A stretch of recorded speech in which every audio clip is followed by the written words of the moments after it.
Скапа е цената на такси превозот за граѓаните во Штип. Едногласни пред камерите немне телевизија велат дека одењето пеш веќе им станува рутина, па колку и да е далечна самата дестинација. Истакнуваат дека такси превозот им е потребен, особено за повозрастните и оние кои што не можат да се движат.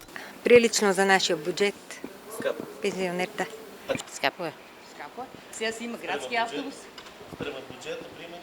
Скапо е, Па, скапо. скапо е. Па, во секој случај да, понова кола, значи по-нормално, по-добра воžnја и нормално дека и потрошњата е помала. Така да тоа се улева у вкупната цена. На прашањето дали тие се чувствуваат безбедно во такси превозот и дали автомобилите се речиси чисти, со поделени мислења беа граѓаните, но сепак децидни дека треба да се води голем ред. Да, со тоа такси што претежно патуваме. Добро. А не се возиме и не знам дали се безбедни баш многу. Не, некои не се. Некои се да, некои да. Сега не можеме за сите да кажеме, некои се да, ама некои не. Пуши се цигари. Не е ептен стари возот, ама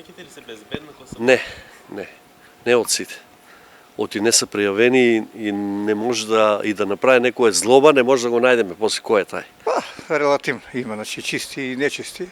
Така да сами треба да настојува да бидат чисти, тоа што пред се они се возат 8 сата у колата са, да не збориме за патниците. Јас ќе се качам од тука да речеме до здравниот дом горе, тоа е 2 минути, меѓутоа шоферот цел ден е возилото, така да треба да си е чиста колата. Сега нормално, што ме со луѓе ќе се испрля нешто, али после тоа треба да се чисти. Има тие пензионерите мала пензија најверојатно и за тоа. 50-50. Во согласно со ситуацијата, имајќи во предвид дека во текот на изминатата година се пушти во употреба јавниот градски превоз, за поевтина сума некои од граѓаните започнаа да го користат.